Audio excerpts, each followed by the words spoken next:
In progress. Hi, we're welcome to our sort of conversation today about the perfect plan. This really is the foundation of our series about the foundation of sexual violence prosecution.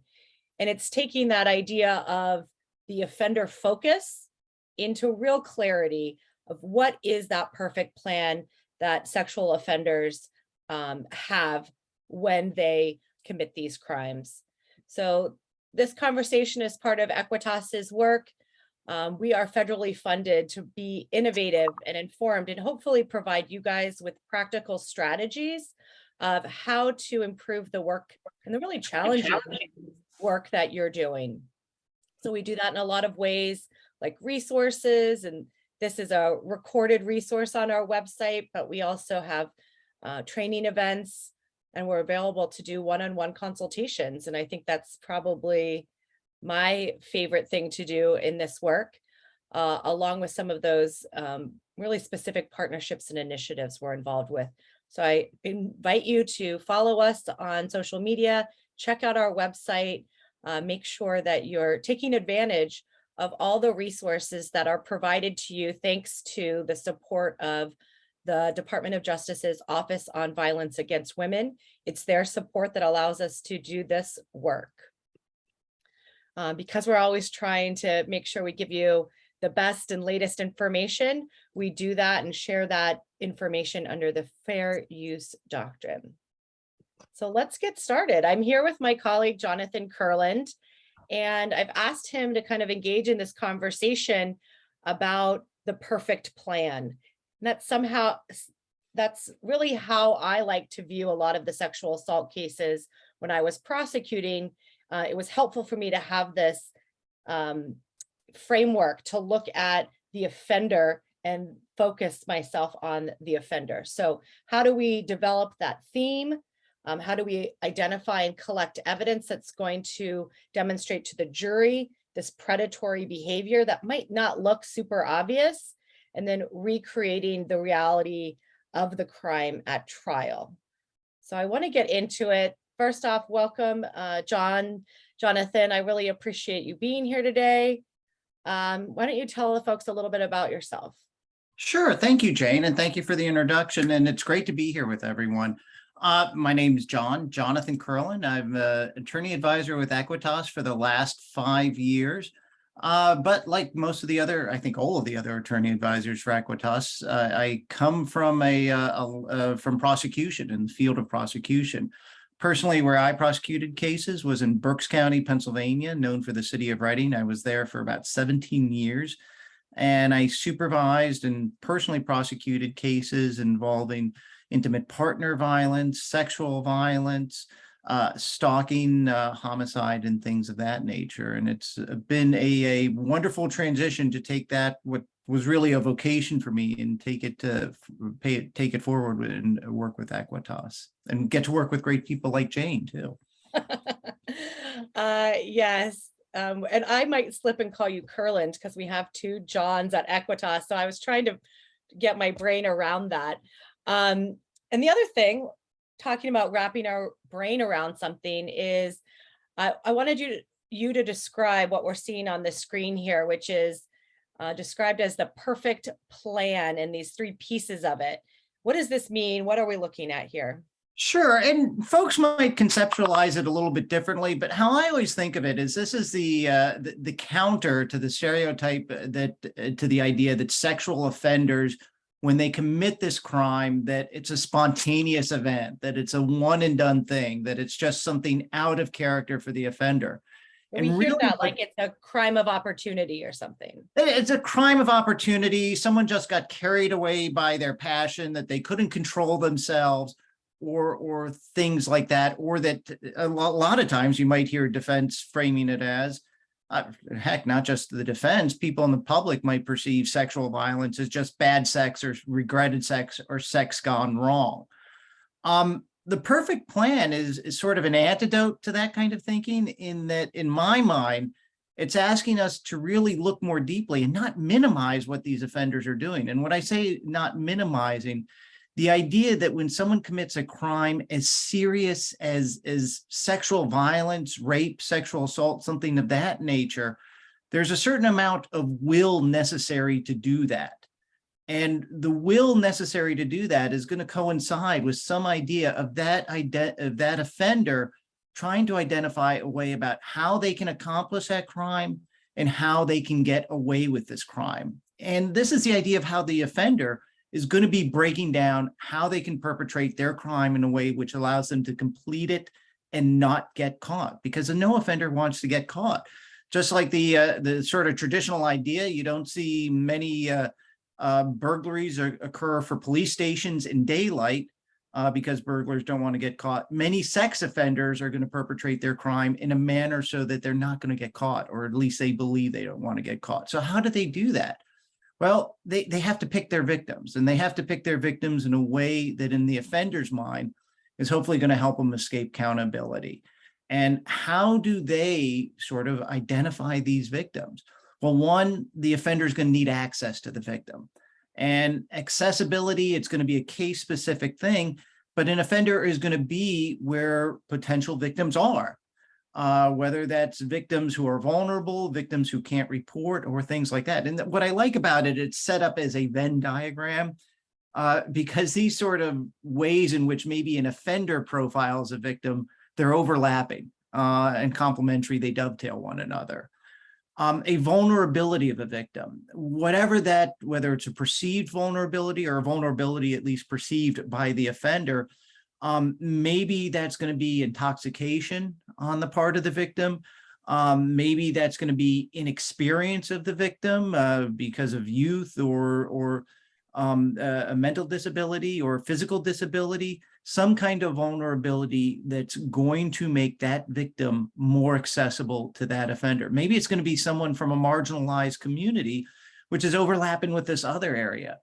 How the offender is going to want a victim who's not going to be believed, who's going to be minimized, who's going to be discounted if that victim discloses or if that victim reports.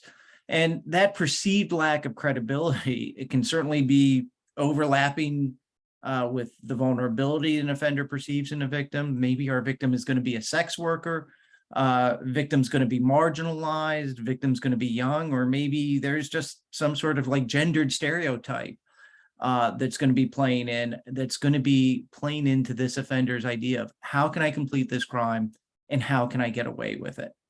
And that's ideally an offender is formulating, sometimes consciously, I think sometimes subconsciously, sometimes intuitively through a manner built up through experience. Because I also think offenders, as they don't commit a rape and then it's one and done and out of their system.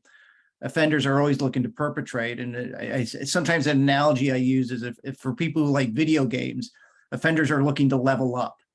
And the more people they victimize against, the more they're refining their manner of how to victimize people and get away from it.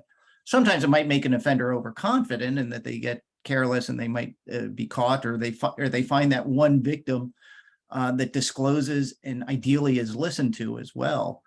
But I think this is what the plan, the perfect plan model recognizes, is that offenders are active agents in the crimes they're perpetrating and the victims they're selecting. I'm thinking about really any case of sexual assault, sexual battery that I prosecuted. And I feel like I could apply this lens and describe each and every case I had, probably by describing it as the offender chose this victim because of this vulnerability. The offender chose to be in this place to have access to a vulnerable person. And the offender thought they were going to get away with it because they thought either this person would not report, or if they did report, the system might not believe them. And I wanted to maybe think about some examples of how this might play out. And one of the cases I'm thinking of was an Uber driver or a rideshare driver. What a great job. if you were a perpetrator, to be an Uber driver? What do you have access to? You're going to have access to people in your vehicle all the time. And if you choose to work as a rideshare driver in an area where there's a lot of nightlife or near a college campus, you're going to even heighten the accessibility to maybe the population that you would want to perpetrate against. And then you may have vulnerabilities, people that are looking to take a rideshare because they were out drinking and they don't want to drive. And so you've got somebody that's drinking in your car by yourself. And this perceived lack of credibility goes hand in hand with, well, you were drinking. Nobody's going to believe you. This was, something that happened or didn't even happen. You're making it up. Why would an Uber driver do this? Or what is that perceived lack of credibility? And then you kind of have this perfect plan. And I can sort of put that lens on any different number of scenarios. Well, I always think, you know how this really fits in perfectly? The most common way a lot of sexual assault or sexual violence is perpetrated is with alcohol, like in your example you're giving. And that's really, when you think about alcohol, this can fit in to really a lot of offenders' perfect plan about how to perpetrate against the victim. Because you can go to places where you're going to have accessibility to environments where people are drinking. People might be over drinking a little bit too much. When you drink alcohol, on some level, you become more vulnerable the more you imbibe, in the sense that it reduces your inhibitions, it reduces your safety level, it just makes you more exposed. And a lot of people look at intoxicated people, look at disclosures from intoxicated people as unreliable or incredible. And that's even to the degree that, depending on the degree of intoxication, when you can remember something that happened. And a lot of people misunderstand alcohol to be an hallucinogen, as opposed to it being a sedative. So while alcohol is going to impair your memory, it doesn't really create false memories. Which anyone who had something embarrassing happen to them when they were drunk, when they wake up the next morning, they usually can find out it really did happen. It's not something you imagined when you sang bad karaoke. So I think alcohol is great, but I also want to mention things like you mentioned marginalized communities. And so we've seen victim selection based on maybe somebody that's perceived to be undocumented, or somebody that has a substance use disorder, somebody that is homeless.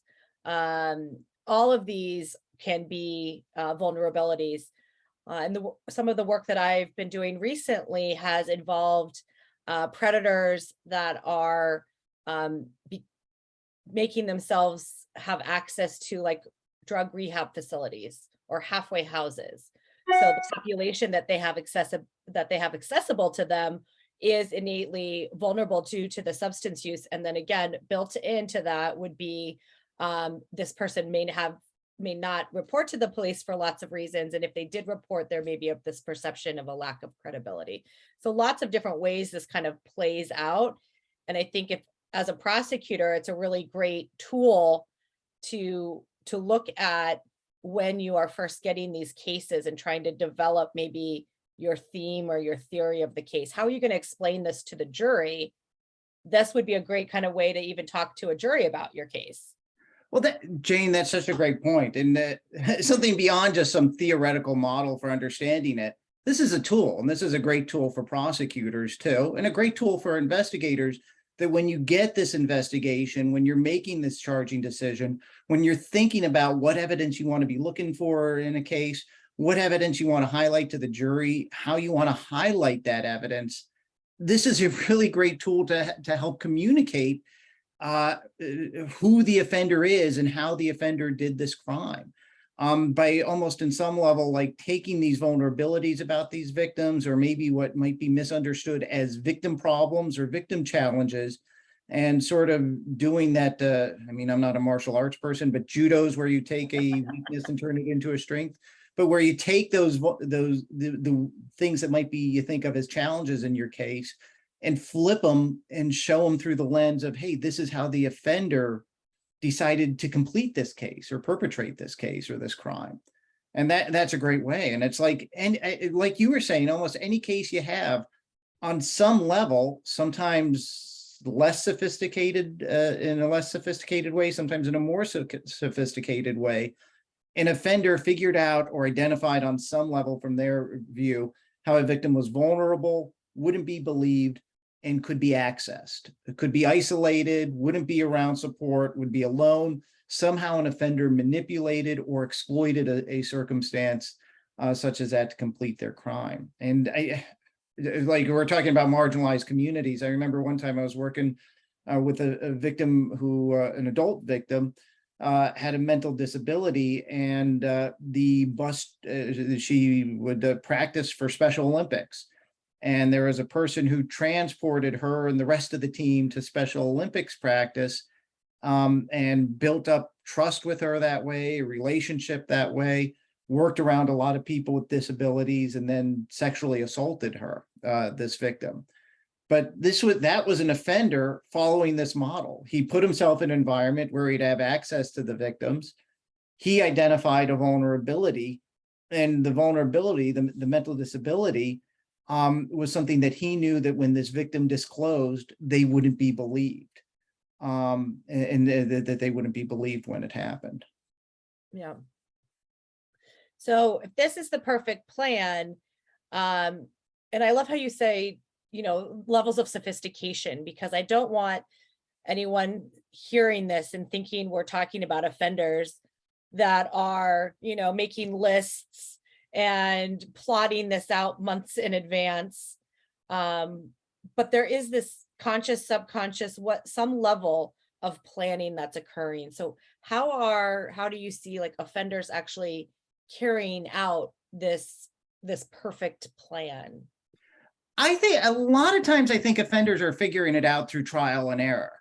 And that's where I use my analogy of offenders leveling up. Is on some level they're offending with victims, they're offending with different victims in an escalating manner, and they're sort of testing the boundaries of, gee, how far can I push this? How can I find the victim? What works, doesn't work? And when you think of it that way too, you keep in mind that, gee, most victims don't disclose, most victims never report. So when you do get that disclosure, it's probably a disclosure from a victim who's been victimized by an offender who's perfected their method or refined their method over a series of victims that never had a chance to report or disclose. I'm going to put a bookmark in that right now, because that brings up something really interesting, which is a lot of times when I would have a case of sexual assault come to me and I'm looking at their criminal history, I'm really not seeing this criminal history. But we know that sexual offenders are serial offenders for the most part. And so this idea of us not thinking, oh, there's nothing on the rap sheet, so this is the first time they ever did anything like this, is probably a big gap in our understanding of what's happening because of this lack of disclosure leading up to it on these other offenses, and this sort of escalation. So what might started off as maybe, I don't know, peeping Tom and property crimes, you're not making those connections, but in fact, you may have somebody that has been serially offending and has been escalating their behavior, and you're just not seeing it on that rap sheet that's in front of you. I'm going down this tangent with you, Jane, and I don't, I'm sorry. But one of the things I analogize it to that I think a lot of law enforcement and a lot of prosecutors can probably more intuitively understand, it's like DUI. It's like when you get your DUI offender, that's probably not the first time the person ever committed a DUI. It was just the first time they were observed doing some driving that got them pulled over and got them arrested, because they do it so often. Eventually the rule of averages rolled against them. And I don't want to minimize DUI or say it's an irrelevant crime, but for the more serious crime of sex offending or in sexual violence, it's the same way. This is someone who's probably just like the DUI offender, the law of averages finally worked against them. Same thing with the sex offender. The law of averages finally worked against them with a victim that disclosed. But your original question, how do offenders carry out the perfect plan? It depends on the offender. I mean, sort of the stereotype we have of a sexual violence offense is maybe the guy in the trench coat using explicit violence or threat of force. And that really does happen. But I think it's going to be the less common form of sexual violence because it's going to expose our offender to a greater likelihood of being caught, of being held accountable. So most offenders don't want to be caught. I mean, they're rational decision makers in that sense. So they're looking for some other ways to complete their crime, more nuanced ways, more subtle ways than maybe the explicit force or threat. And here are the different sort of behaviors and ways in which they can carry out the plan. One is the victim on some level is already trusting them. Most offenders are going to have some kind of pre-existing relationship with their victim, whether that's an intimate partner relationship, whether that's an acquaintance relationship, or something like that. One of the vulnerabilities that an offender might develop or exploit in the victim is that victim's trust. And trusting another human being is a wonderful and good thing. And an offender that is able to manufacture that or engineer that with their victim and then exploits it is really doing something wicked and evil. But to the degree that we see that pre-existing relationship and a victim that trusts the offender enough to be alone with them, to drink with them, to do drugs with them, to do these sorts of things, that opens us ourselves when we trust another person, can also be exploited by an offender who's planning to perpetrate sexual violence, sexual assault. So this is something we really want to identify when we have it in our cases of, oh, well, she knew him, she trusted him, rather than framing it on the victim, being like, well, then how did the offender get this person's trust and decide to perpetrate it? It sounds like, and we're not focused on sexual assault of children, we're actually kind of the opposite, but it almost sounds like how I would describe grooming in a case of child sexual abuse. That's a great way to put it, a great analogy. Because it is, yeah, an offender is, and look, an offender might have multiple purposes in fostering this relationship. The sexual assault doesn't have to be the offender's exclusive purpose. It can be concurrent with other purposes too. But we don't want to minimize or forget that one of the reasons this offender was garnering this victim's trust enough was to perpetrate sexual violence against this victim. Have that accessibility. Yeah, and well, yeah, that's probably the bigger point too, and get that accessibility to the victim. So I'm going to jump around on some of all of them. Trying to play the victim. How often do offenders do that? Because again, the idea of someone committing sexual violence, a lot of us are going to have that stereotype of who a sexual offender is, who a sexual perpetrator is, and we're going to have that picture in our head about who does that. A lot of offenders are going to be sensitized to that, either consciously or subconsciously. Maybe they're telling themselves that they're not a sex offender, that they're not this kind of rapist. And maybe this is one of the levels in which they rationalize what they're doing, because they don't think of themselves as a sexual offender. So when you accuse them of this, think of how unfair it is you're doing this to me. What are you going to be doing to my reputation? How could you be throwing something like this in my face, something so serious, something so unprovable from that person? Why are you going to be doing that? And that's going to be a tool, an evasion tool by someone who's an offender, and to be recognized. I'm thinking about this because we talk about rape myths, and I often will talk about rape myths as something we need to make sure we address with a jury. We don't want the jury to be buying into these rape myths. And then I'll also sometimes talk about rape myths affecting victims.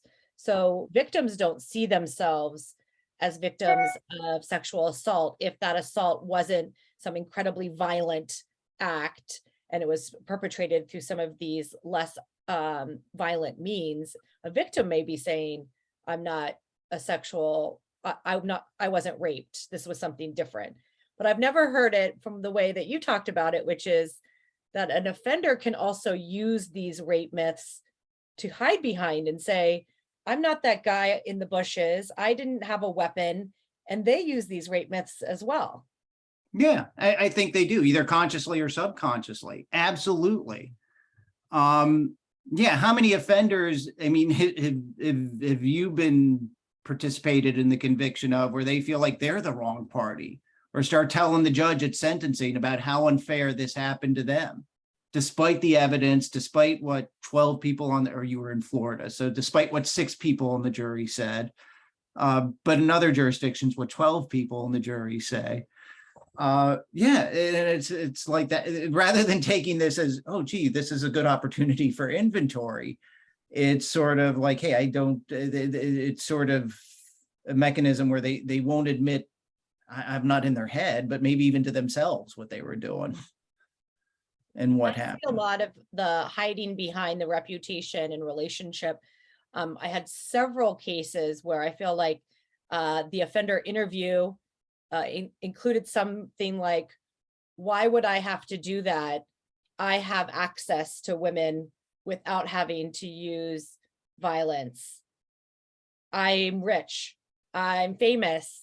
I have, I'm a popular football player. I'm good looking. Why would I have to do this? I've had experience with all those dynamics. For some reason in this conversation, the one that really sticks out with me is attractiveness.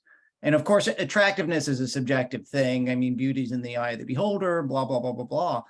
But how often have we seen in our cases where even just a jury, if your offender is conventionally good looking, a jury doesn't, well, why would they do that? They don't have to. Or if your victim maybe doesn't meet conventional beauty or attractiveness standards, or is called unattractive, like, well, why would someone do that? Which is almost like it's sexualizing sexual violence, which isn't really what the crime is about. But this is a dynamic that's there, and it's a dynamic that I think is uncomfortable to talk about, but something we should explore in jury selection, especially if, and you got to make a judgment in a sensitive way. I mean, you don't want to call your victim physically unattractive or your offender attractive, but it's a good thing to explore in jury selection on some level. Like, ladies and gentlemen, is there anyone who believe that if an offender is attractive, that they couldn't or wouldn't commit the crime of rape? And maybe you could do that a little bit more in depth, but that's ultimately what you're doing, but from a victim too. But yeah, if an offender thinks a victim is physically unattractive, oh gee, that could be a vulnerability. And that could also be a way for the offender to say, this person isn't going to be believed.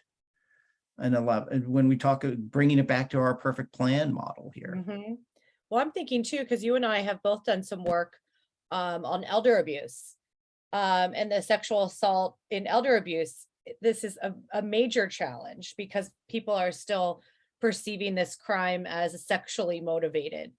And so this idea that somebody would commit a sexual assault against an elderly person is a major challenge that's facing that. When we really have to make sure that we are our allied partners, those that we were working with in our juries, can kind of overcome that perception, or at least not take it into the jury room and understand more of these dynamics. Well, and that's, you talk about like victims who are later in life, or elderly victims too. It's the challenge isn't just that that people look at sexual violence as a sexualized crime. I think it's also compounded because a lot of folks in society don't want to sexualize people that are later in life either. So it's like it's running into two sort of, how can I phrase it diplomatically? Two challenges. I'll put the challenge that way, Mm-hmm. or state it that way. And the last one I do want to talk about, because it reminds me so much of a case that we sometimes use, like a video of it, the Jeffrey Marsalis case. It was serial.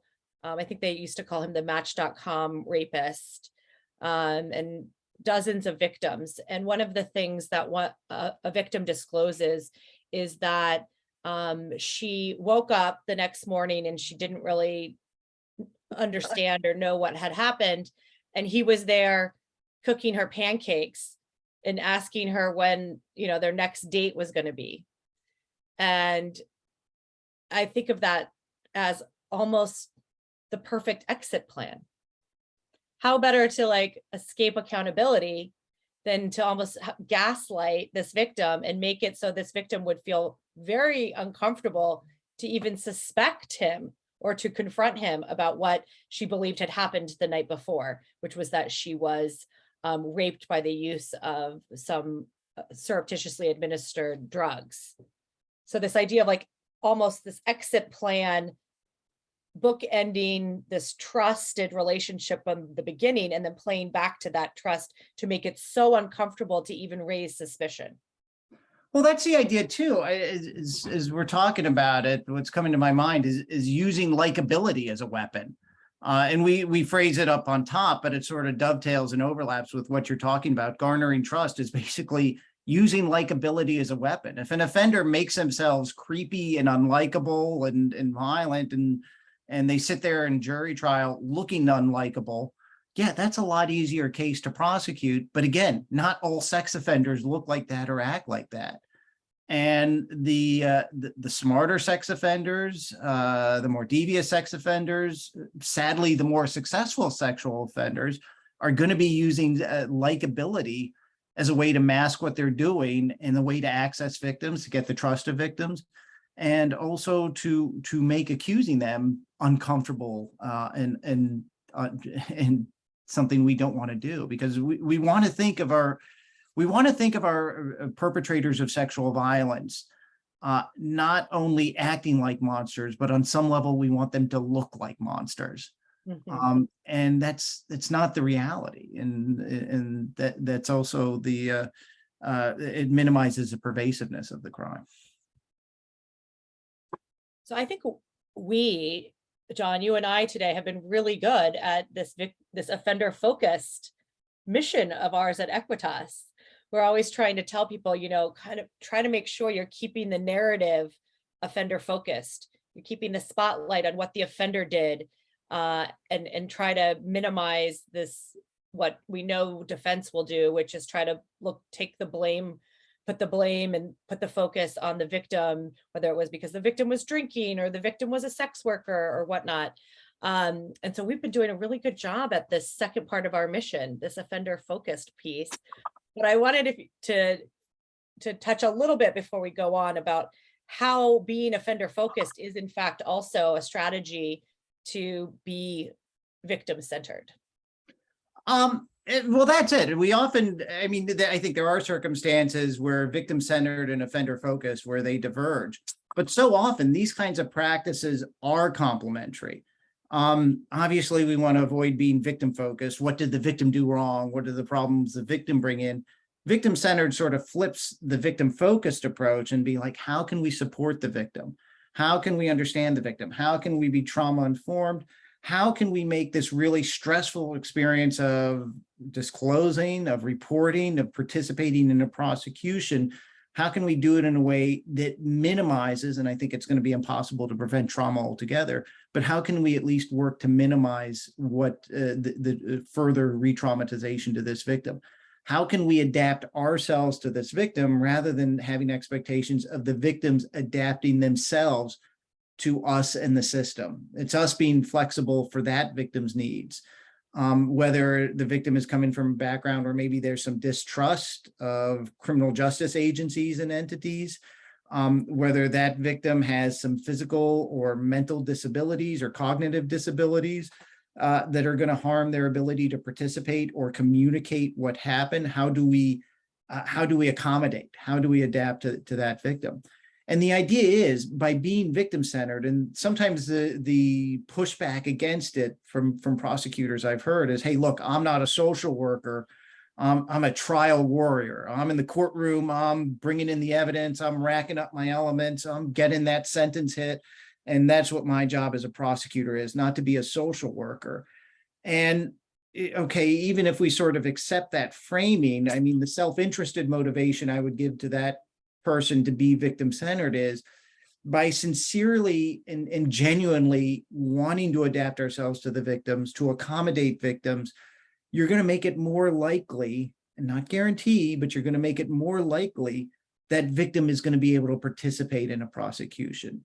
That victim is going to be able to have some agency in the prosecution, that's going to be able to be more involved, that's going to be a victim that's going to be less reactive. So by having this sort of holistic approach with not only what we're doing in the courtroom, but what we're doing to help victims and actually make their lives better, we're actually making the courtroom case better at the same time. I mean, look, at the end of it, being victim-centered is a good in of itself. But if that isn't what motivates you, then I would suggest that being victim-centered is ultimately going to help you be more offender-focused in the long run too. Yeah, and keeping the focus on the offender and really demonstrating to the victim that that's the work that you're doing, whether that's, protective motions, or the way that you're framing your case, and not always be on the defensive, but be on the offensive as well. I mean, that demonstrates to the victim, I believe you, I'm fighting for you, and I also respect your rights, and in this process, and I'm going to keep you informed about it. So dual purposes, whatever your motivation is, at the end of the day, it's the right thing to do. And there are some really positive collateral consequences to your case.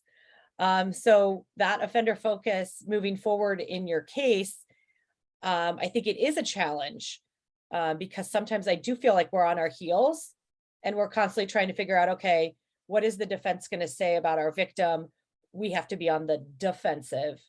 And I think you said it earlier, this idea, I think you said judo, and I believe it's jujitsu.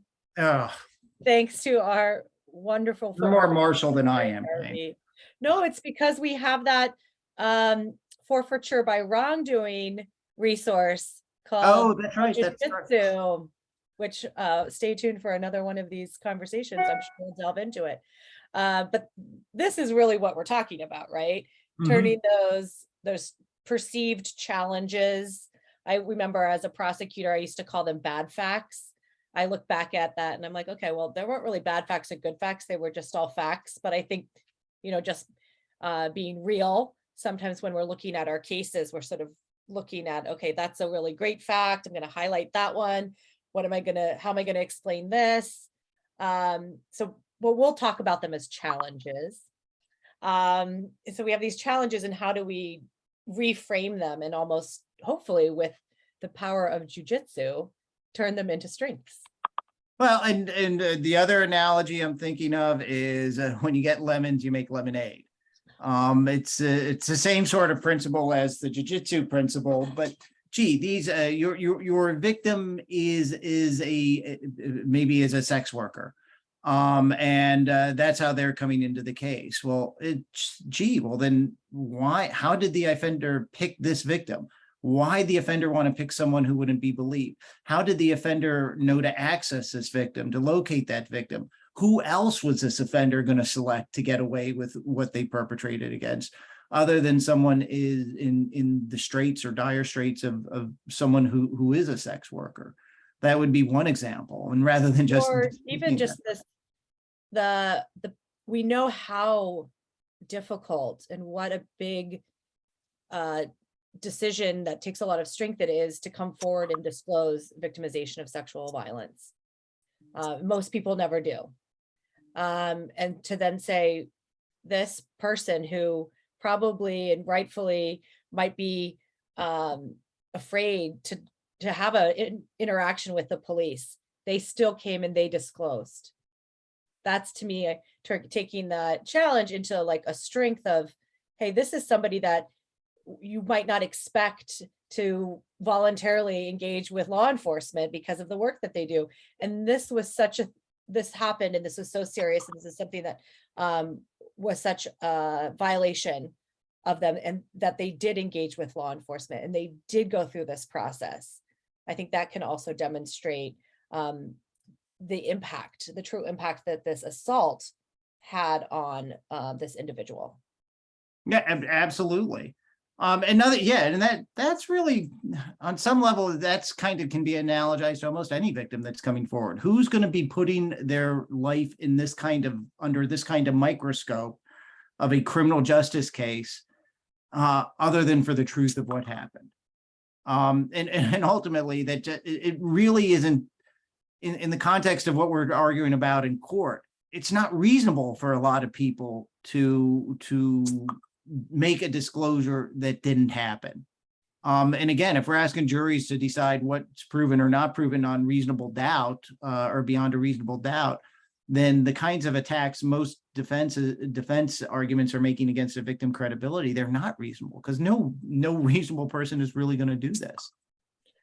And honestly, I said at the beginning, and I think you'd actually back me up, that the case consultation work that we do, sort of the one-on-one of acting as a soundboard for prosecutors out there that maybe have a case, this is one of the things I think we do most commonly. It's sort of, okay, let's talk through some of the facts of your case and let's try to figure out how we can reframe them and make sure that we are being offender focused and keeping the spotlight on the defendant. And these are some of the ways that I know we have, shared with prosecutors. This could be a way to reframe this or put the spotlight where it belongs. Right. And delayed disclosure, that's going to be a common issue or common challenge in our cases that the defense is going to be exploiting. But how often is delayed disclosure going to be, not all the time, but some of the times, it's going to be tied in with an offender as some kind of pre-existing relationship with our victim. Sometimes an offender who garnered that level of trust with the victim, who exploited that level of trust, who maybe put the victim in a situation where, gee, this doesn't conform to maybe the stereotype of how a rape happens, who isolated the victim, who made the victim realize that they were going to be someone who wouldn't be believed, or who exploited a victim that maybe they conceive of themselves as not being believed. So when an offender is selecting a vulnerable victim, especially maybe one from a marginalized population, the offender is banking on that person not disclosing.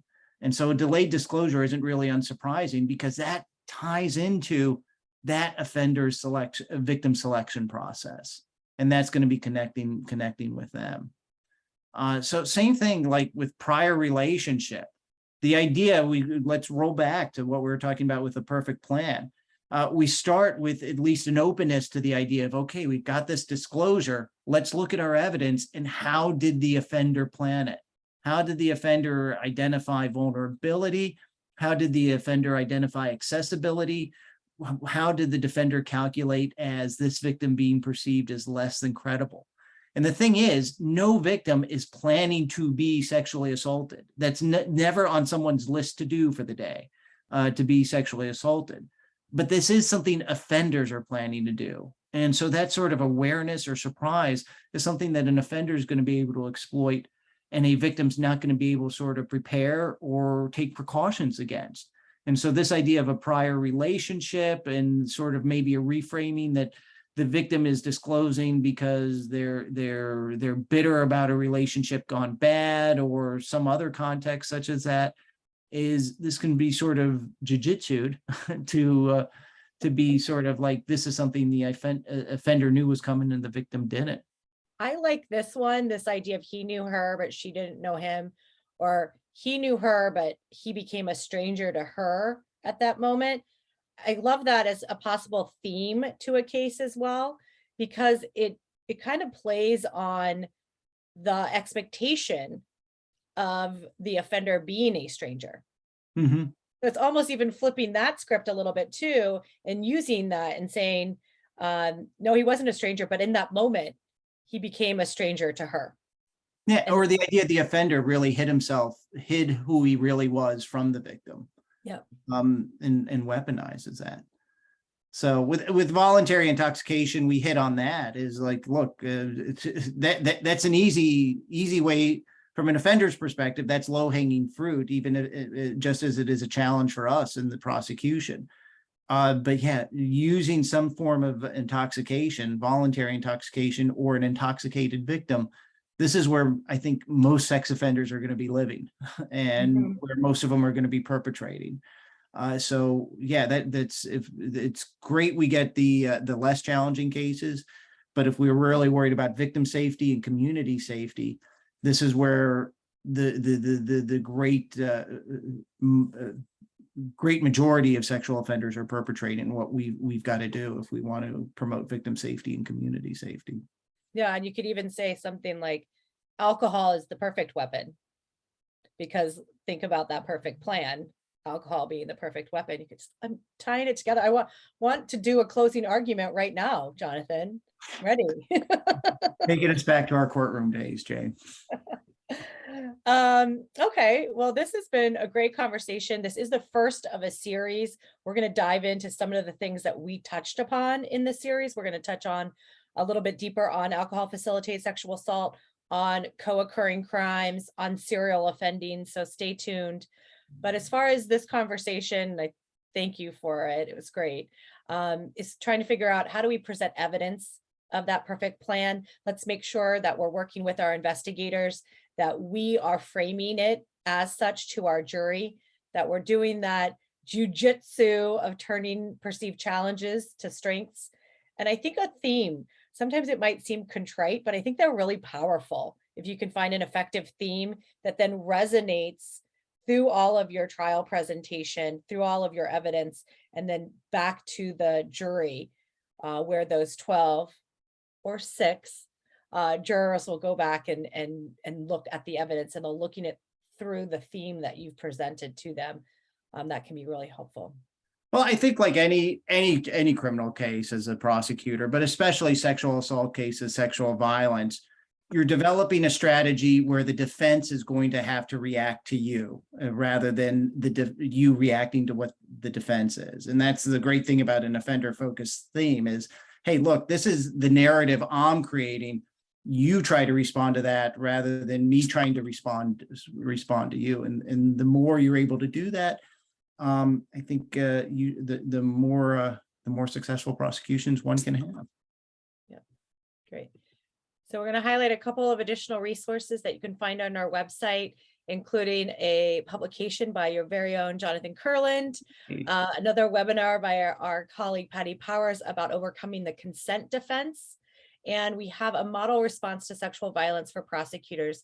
It's a 3-volume guide, pretty much everything you could think about as far as how can an office, how can an individual respond to sexual violence. We do host office hours every 3rd Thursday of the month. They're from 2 to 4 Eastern time, different topics every time, a great opportunity to network with your peers and build relationships with other practitioners that are similarly working on some of these challenging cases.